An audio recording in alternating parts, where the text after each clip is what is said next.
We are continuing with our second in a series of talks on tuning into God.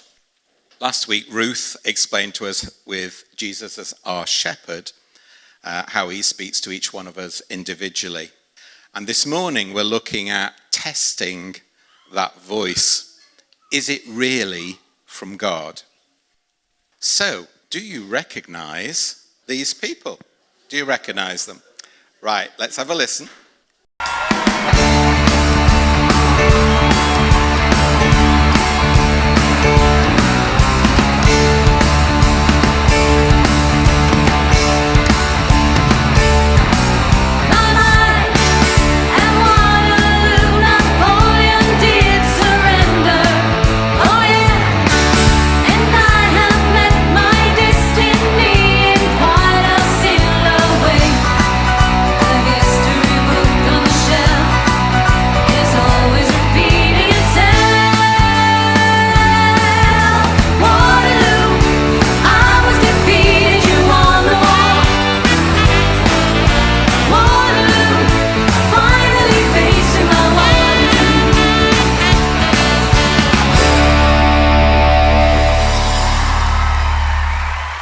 Or perhaps it's more like this.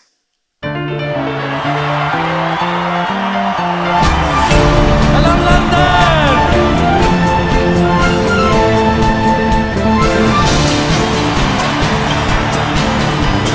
Summer nights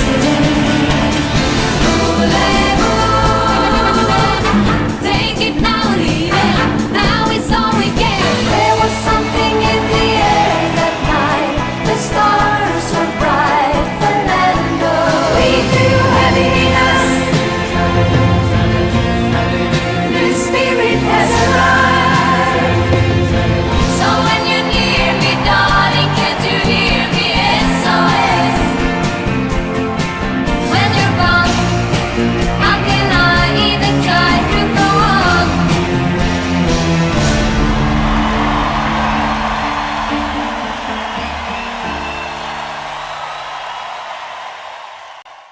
Is this really authentic? Yeah? Is this the real voice of Abba? Or if it is the real voice of Abba, is that how they really look? Never changing? Always the same? Are they really born again? These are some of the serious theological questions we'll be looking at today. Perhaps we confuse the voice of God for the tribute act. Or are we in danger of making God into some kind of avatar? Sometimes these things seem so real and we tell ourselves, what's wrong with that? But it's counterfeit and it's not the real thing. So, it's difficult to tell whether we're hearing God speak to us or whether it's a result of our active imagination. If I go around saying that God has spoken to me, you'll either conclude that I'm super spiritual or I'm completely mad. Thank you, Sean, for nodding at that. The problem is that it could be that God has spoken to me and you don't know whether to believe me or not. This is the problem many Old Testament prophets had. They were often seen as completely out of tune with the thinking of the day, or simply as completely mad. How could God possibly say that? Wise Christian teachers encourage us to follow some rules. And I've put some on the screen here. We can weigh up and test the voice of God that we think we hear in three ways. Firstly, by evaluating the source. Is this source trustworthy? Do we believe it to be credible? Secondly, by evaluating the content. Does it make sense? Does it balance out with what we know from other things? And thirdly, by evaluating the fruit. What's the long-term impact? And only time will tell with that one. So, if we look at the source, the content, and eventually the fruit, then we should be able to test out whether this is from God or not. So there we have it. It's all sorted. Simples. And we all know what to do now, don't we? Okay, that's it. Yeah, you don't know what's coming. Right. The problem of people claiming they've been hearing from God is not a new one. In fact, it's been going on from the very early days of the church. And the Apostle John gives us some very clear advice. Dear friends, do not believe every spirit, but test the spirits to see whether they are from God, because many false prophets have gone out into the world. This is how you can recognize the Spirit of God. Every spirit that acknowledges that Jesus Christ has come in the flesh is from God. But every spirit that does not acknowledge Jesus is not from God. This is the spirit of the Antichrist, which you have heard is coming and even now is already in the world. So essentially, don't just take somebody's word for it, test it out. Is it contrary to what the Bible teaches? And when you share it with others who are trustworthy, does it make sense? Continually come back to see what's been said and ask the Holy Spirit to guide you. Sometimes we simply don't know until time has passed. And then what's the impact? What's the fruit? Here's an example. I was somewhere recently and I was inspired, moved, call it what you want, by what I heard and saw. I found myself with a number of ideas, thoughts, moments of inspiration on a particular aspect of church life. Now, I can dress this up as God has told me, spoken to me, commanded me, or I can tone it down and say, I've had an idea, or I feel inspired about. It is important how we express this, as it can easily put people's backs up if we make too grandiose a claim. I should not set myself up as a one-person committee to whom God sends messages. What is important here is the content. Too often we look at the messenger rather than considering the content. But now what? I'd be a fool if I insisted that everyone should follow all that I had to say. It needs testing out. And this is best done when it's shared with others, prayed over, chewed over, discussed, rejected, revisited, and prayed over again. If any of these ideas are any good, they'll bear fruit. They'll take hold. And if they don't, well, it doesn't mean necessarily that they're rubbish or that God didn't speak to me. It just means they may not be for now.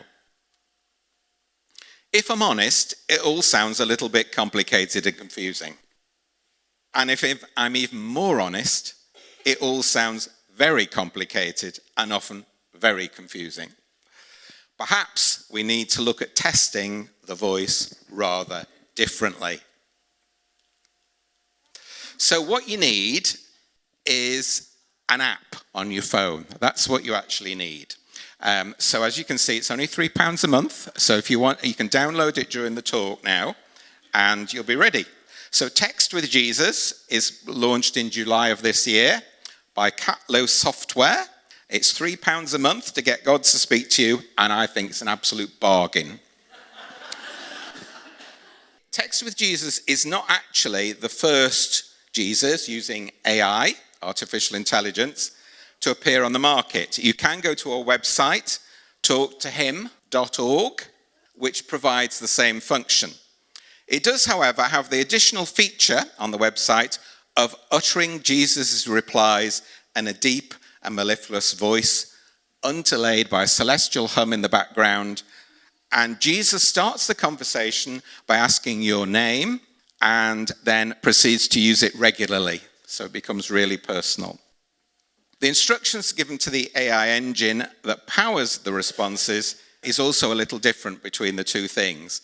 So the Jesus of talktohim.org is less prone to using passages from the Bible and gives rather gentler responses. While if you use the text with the app, Text with Jesus, you get longer answers and they're structured around quotes from the Bible. So you can pick which Jesus you want, really.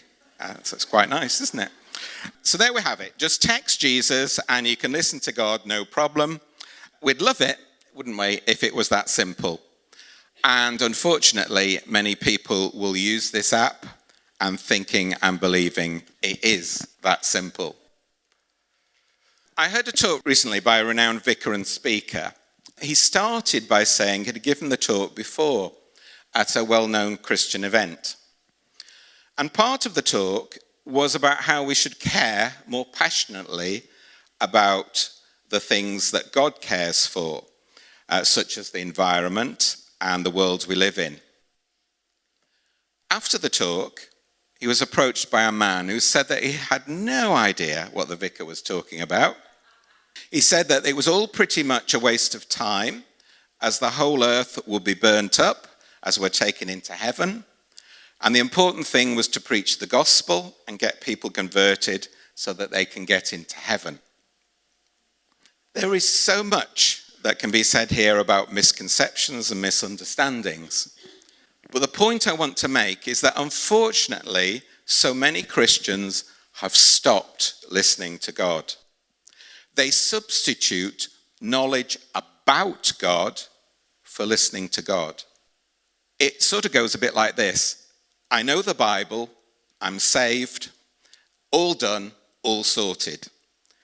It's this kind of mindset that gives no room for listening to God, as there's nothing new to listen to.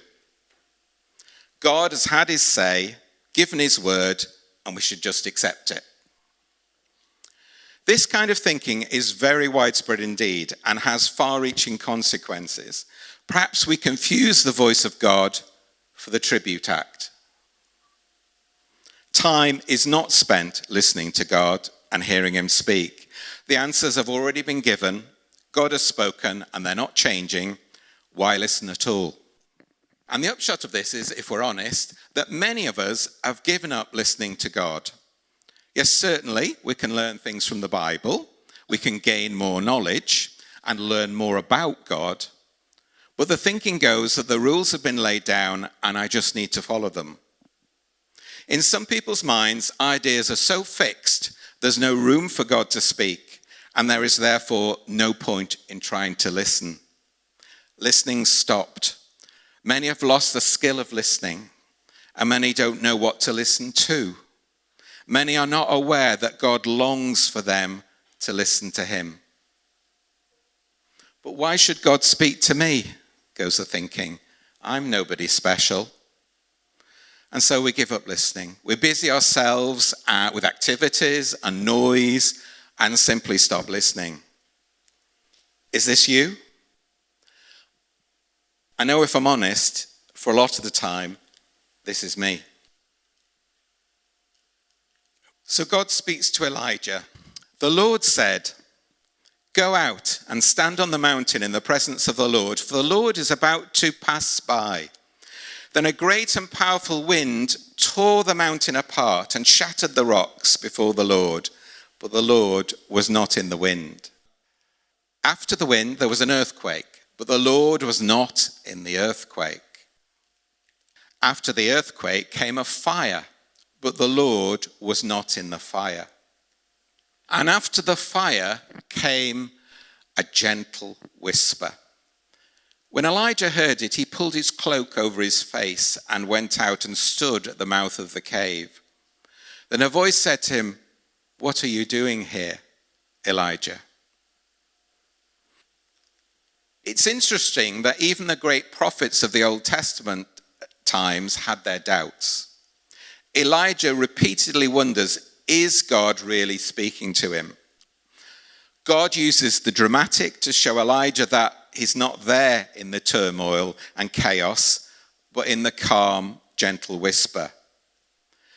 Notice that Elijah does not do a check of the rules to test if it really is God. He knows. He knows because he's ready to listen. In fact, he's desperate to listen. Perhaps this is our problem too. Do we think God wants to speak to us? Are we looking for the dramatic? Do we feel on the edges, not important enough to be spoken to, hiding at the back of the class? Are we ready for God simply to whisper to us every now and again? If we feel God is speaking to us, do we simply go and hide and pretend it isn't happening? Elijah was depressed and lonely, but God was not in his successes with the prophets of Baal. God was not in the dazzling firestorms and earthquakes. God was in the thin silence that whispers to all of us, "My child, I've been waiting for you with outstretched arms." God was in the thin silence that whispers to all of us, "My child, I've been waiting for you with outstretched arms." Sometimes we come to church thinking that we're here to get God's attention. If we show up and sing with gusto, perhaps he'll hear us and pay attention to us. In Psalm 139, it says, "Where can I go from your spirit? Where can I flee from your presence?" The truth is, God is present with us. But God is more than present with us. He knows us. He doesn't follow alongside of us. He follows inside of us. Okay, I'll say that again. He doesn't follow alongside of us. He follows inside of us. We don't have to attend church to listen to God. We don't have to clear out our life from sin to find God. God has found us, regardless of our situation, regardless of our condition. We can feel lost, but God is present with us, luring us back to himself, always whispering in our ear. We can choose not to listen to God, but he is always speaking to us, facing our every situation with us. I'm not sure that in the two scenarios I'm about to share that these people would say that they heard God's voice or claim that anything dramatic. But for me, they were listening, praying and listening and listening. Last century, when I was young, I was a student in Bangor, North Wales, and attended Penrach Baptist Church. After finishing as a student, I stayed on in the town as I started my career as a teacher. And I was part of the church for 11 years. The church was well attended and had a ministry that was far-reaching. Many people from many different countries saw the church as their spiritual home. The church deacons were a group of elderly people who had been there for many years. If you look carefully at the photo there, there's May Williams with a bit of red there and a blue jacket. She's one of the elderly people. Yeah? And they'd seen the church through hard times with a very small congregation. But these people prayed, and they prayed, and the church grew in ways that they had not always envisaged. In my early 20s, they asked me to be a deacon. I've often reflected on this since. What on earth were they thinking? But they had vision, and they wanted to listen to what God was saying. They took me under their wing, listened to my crazy ideas, and tested them out. And boy, did they test them out. But they did it with loving grace that I can't describe. Guess who ended up being the church's first youth leader? Guess who the people were who talked and encouraged the youth? Guess who the people were who forked out the money for the many youth activities? All because I believe they were ready to listen and to carry on listening, carefully weighing up in prayer and talking with each other about all that they heard. That church continues to be a beacon of hope to many people to this day. And so to this one. It's been my very great privilege, and I do sincerely mean a privilege, here at St. John's to get to know some of the longer standing members. They would never describe themselves as visionaries or God's listeners or stalwarts of prayer or anything like that. But that is exactly what they are. I remember one of many conversations with the late Steve Taylor, told me all about how this building came to be. It was a very detailed guide, and there was not much I didn't know afterwards. I remember that he told me that every brick, yes, every brick, was covered in prayer. St. John's through the years has been a rich testimony of people who listen to God. They took risks, and also who continue to listen and take risks, who didn't stick to the safe and comfortable, but listened and welcomed all the people who God sent them, and God continues to send them. Today at St. John's is a result of people who listen, pray, and have a living faith. It's not always comfortable, and a lot is asked of them, but they carry on listening. All because I believe they were ready to listen and to carry on listening, carefully weighing up in prayer, talking with each other about all the different ways God is leading them. I could give a lot more detail here about the things I continue to learn from these long-standing members, but I won't. I'll keep that for another time. But every brick here, every person here is because some people of faith listen to God. So then, do we really believe there's no point testing whether God has spoken to us if we often feel that there's no point in listening? Who am I that God should speak to me? I'm nobody special. Perhaps we fear that God is simply going to tell us off. After all, he must have a pretty long list by now. I'd rather not listen to that, I tell myself. Does our thinking go along the lines of listening and hearing God's voices for other people more important than me, like the vicar or the curate or some prophet from the Bible? If God's got something important to say, he's not going to say it to me, is he? We tell ourselves. But stop. We have to stop making listening to God so complicated. We must stop thinking that it's been something dramatic. It could just be a whisper after all. God is listening to us every step of the way. God is listening to us. The pianist in the top corner of the picture there, Jan Paderewski, once came over to perform a concert in a 4,000-seater hall in New York. It was sold out months in advance, and one woman brought her 9-year-old son, who wasn't doing very well at his piano lessons, to hear a great pianist, hoping that would motivate him. Of course, he acted like any 9-year-old would, fidgeting and wriggling. Suddenly, just before the concert was due to start, he rushed on stage, opened the piano, and before a shocked audience, began playing chopsticks. Paderewski heard the commotion, walked over to the boy, got down on his knees, put his arms around him and whispered, "Keep on playing." He then improvised an incredible concerto around chopsticks. As he did so, he kept repeating, "Keep on playing, don't stop, you're doing great, keep going." That's how I view the gospel. We walk on stage, start plonking out chopsticks, and God throws his loving arms around us and says, "Keep on playing, keep on going." Meanwhile, he plays a beautiful concerto. Someday we'll all be in heaven together and we'll get to hear the concerto God is playing in all our lives.